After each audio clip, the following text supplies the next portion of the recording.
Bravo Tango Lima, this is Oscar Charlie. Please advise the team to please go back to RC base. Over. Roger. 1, Contact them. 2, 3. This is Bravo Tango Lima. Bravo 1, Bravo 2. Bravo 1. Copy. Sorry. Bravo Tango Lima, this Bravo 1. Over. Bravo 1, this is Bravo Tango Lima. Bravo 1, go back to the OC base. Copy. Confirm. Over.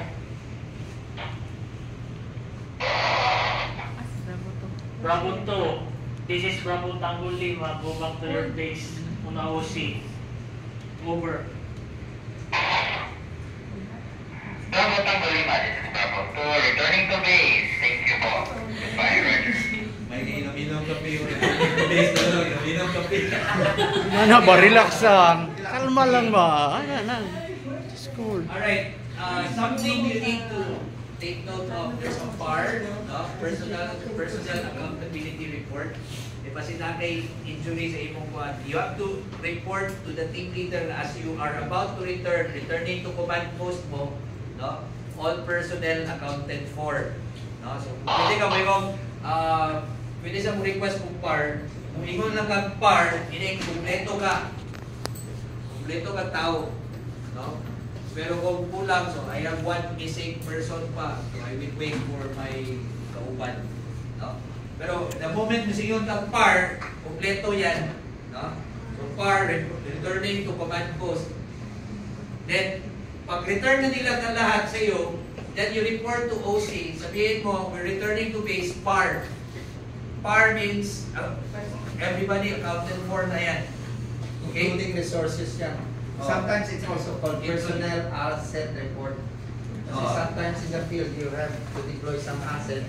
Correct. So, ano yan siya? Okay? Sige. So, assume na consolidate na nimo sa command post. Now, you're about to go together. Ikaw, Bravo 1, Bravo 2. Report muna. Sabihin mo na you're on your way back to base. Sabihin na. Tawagan mo yan. Tawagan na siya.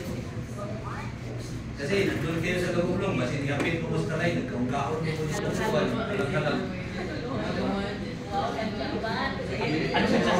Inform of all employees.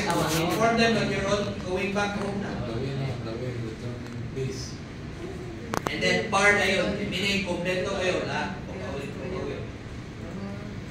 Oscar Charlie, this is Bravo Tango Lima. We are returning to